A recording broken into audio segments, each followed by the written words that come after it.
बिस्मिल्लाहिर्रहमानिर्रहीम। खातिन हज़रात, मैं हूँ अख्तर अब्बास और हल्की फुल्की बातों के साथ, पूरी मोहब्बत के साथ, पूरी तवज्जो के साथ, पूरे इखलास के साथ आपके हजूर हाजिर। आज मैं आपको अपने बचपन में लिए चलता हूँ। हम चूँकि भावलपुर थे तो कभी कभी अपने गांव जाते थे छुट्टियों में। वालदा, हम 4 बहन भाई थे। अच्छा, वहाँ जाके जो सबसे अनोखी बात होती थी वो वहाँ का स्विमिंग पूल था। हमारे लिए स्विमिंग पूल जो पानी जमा होता था और उसको वो गांव वाले छप्पड़ कहते थे। छप्पड़ का मतलब है कि जो हमारे कज़न थे, सुबह सुबह दादी भैंसों को सबको निकालती और छप्पड़ में उनको तो रवाना करती, तो हमारे जो कज़न थे वो उनकी दुमें पकड़ के, कोई सोटी पकड़ के, बाजवा वो पुलसूटी मार के ऊपर जाके बैठ जाते। हम ऊपर तो नहीं बैठ सकते थे लेकिन उनके साथ चले जाते थे। अच्छा, छप्पड़ में जाके वो भैंसें पानी में उतर जाती और वो भी साथ उतर जाते। कुछ दिन हमें बहुत हैरत होती थी। हैरत इसलिए होती थी कि बेशक पानी है लेकिन उसका रंग गदला होता था और भैंसें उसमें जाकर लेट जाती थी, मिट्टी से भर जाती, उठती नहीं थी। वहीं वो यूरिन करती थी। यानी हर भैंस, चाहे वो गाय हो, वो वहीं जाके, 2 चीज़ें, बकरियां नहीं जाती, तो यह कि यूरिनेशन भी यही करती थी। भैंसों को निकालना इटसेल्फ एक मरहला होता था। एक आध दफ़ा निकालने के लिए हम अपनी निकरें और वो शर्टें ऊंची करके अंदर गए, गोडे गोडे तक पानी, तो फिर कई हफ्ते तक खारिश होती रही। वो इतनी इरिटेट था, कभी ज़िंदगी में यूरिन वाले पानी में गए नहीं थे और उनके लिए तो वो मामूल। सो उनका जिस्म और उसकी यूँ समझे एक चीज़ का आदी हो जाता है और उसका जो रेजिस्टेंस पावर है वो उनकी हो जाती है।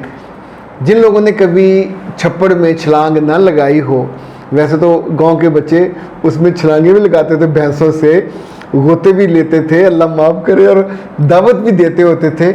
लेकिन हम अपनी शायद सोफिस्टिकेशन की वजह से या मिजाज में तो कभी उसमें घुस भी नहीं पाए, लेकिन हम जाते ज़रूर थे, साइड पे बैठ जाते थे।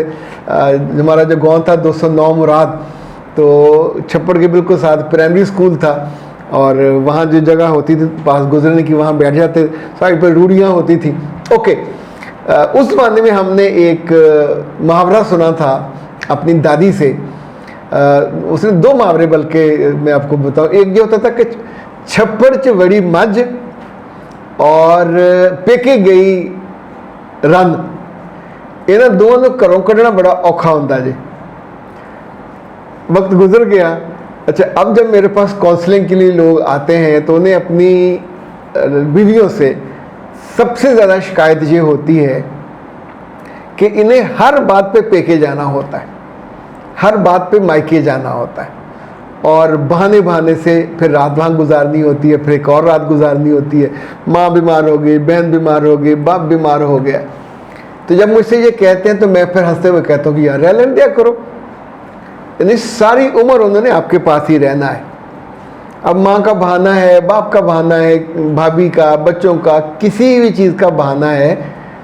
इस पे आमतौर पे मर्द को उतना एतराज़ नहीं होता जितना मर्द की माँ को एतराज़ होता है, और वो इस एतराज़ का बीज एक जहरीला तुम्मा बना के मर्द की खोपड़ी में उगा देती है। तुम्मा जो है ये खाया नहीं जा सकता, इतना जहरीला होता है, खरबूजे जैसा होता है। शक्ल उसकी बिल्कुल खरबूजे जैसी होती है। पक जाए तो खुशबू तो उसमें से नहीं आती लेकिन शेप वही होती। कौड़ तुम्मा कहते हैं इसको। और अगर भैंसे या कुछ जानवर बीमार हो जाए, उसे कहते हैं मुंह खुर की बीमारी हो जाए, तो कुछ नहीं वो खा सकते, अंदर मेरा ख्याल कोई छाले वाले बन जाते हैं, खाने से महरूम हो जाते हैं। तो फिर उनको जबरन मुंह खोल के तो कोड़ तुम्हे जो है वो उनको खिलाए जाते हैं। उसके बाद ज़ाहिर उनके अंदर वो जो रेजिस्टेंस आ जाती है उस बीमारी से, ये ज़्यादा खौफनाक होते हैं। लेकिन मर्दों के दिल में जब घर की औरतें ये कोड़ तुम्हे और ये जहरीले बीज बोती हैं तो उसका नुकसान ये होता है कि आपकी नॉर्मल ज़िंदगी बर्बाद हो जाती। अच्छा, दूसरा एक और बात याद रखिए कि दूसरा जो मुहावरा हमने बचपन में सुना था, वो मैंने एक दफ़ा यूनिवर्सिटी में लेक्चर देते हुए कहा कि शेक्सपियर ने बड़ी खूबसूरत बात कही है, बैफलोज आर द सिस्टर्स ऑफ बैफलोज। अच्छा, एवरीबडी बस परेशान हो गया ना कि वहाँ लंदन में तो बैफलोज नहीं होती। तो एक ने कहा सर ये बैफलोज लंदन में, तो मैंने कहा का मतलब ये है कि जो लोकल शेक्सपियर था पाकिस्तान का, ये उसने कहा मजा नहीं मजा पैना। इसका मतलब हुआ कि एक जैसे लोग, एक जैसी उनकी कम्युनिटी, एक जैसे शौक, वो एक ही जगह पे होते। सो याद रखिएगा, हर किस्म की भैंस और हर किस्म की औरत, जब आप दूसरी के बेटी को ये गिला करते हैं कि वो जाती है अपनी माँ के पास नस नस के, तो जो आपकी बेटी है वो भी तो उसी कम्युनिटी में से है ना, मजा नहीं मजा पैना, तो उसको भी तो आपकी माँ अच्छी लगती है, उसको भी तो अपना भाई अच्छा लगता है, उसको भी तो भाइयों के बच्चे पैदा हो जाएं, कोई छोटी मोटी खुशी हो जाए, कुछ सालगिरह, तो वहाँ से वो तैयार श्यार होकर भागी चली आती हैं। अफोर्ड ना कर सकती हो तो भी कोई ना कोई छोटा मोटा तोहफा लेके आती हैं। माँ को भी अच्छा लगता है, भाई को भी अच्छा लगता है।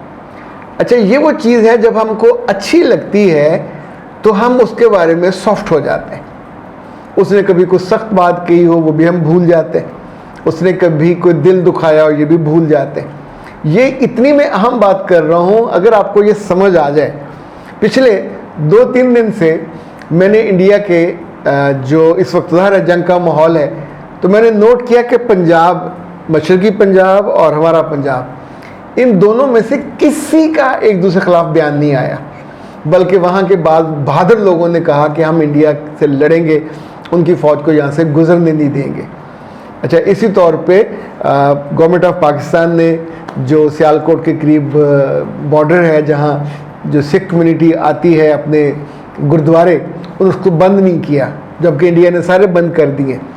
जो वाइब्स हैं एक दूसरे के बारे में, वो एक दिन में ठीक नहीं हुई। हमें ज़ारा सिखों ने 47 में लड़ाई भी की, बड़े जुल्म ज़्यादती का सिंबल बने, तब उन्हें हिंदुओं ने यूज़ किया, जैसे सासें यूज़ करती हैं अपने बेटों को अपनी बहुओं के ख़िलाफ़, तब हिंदुओं ने उनको यूज़ किया।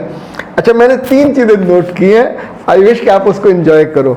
ये कुछ साहब हैं, इनका नाम है गुरु रंधावा, और इनका एक गाना है जो 1.1 बिलियन देखा गया।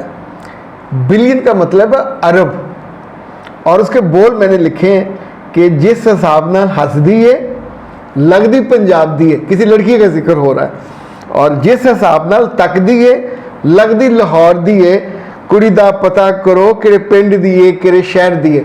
अच्छा, ये गाना ज़ाहिर है उधर भी सुना गया, इधर भी सुना गया। जिस गाने में लाहौर का नाम आएगा तो हमारे दिल को बहुत अच्छा लगेगा।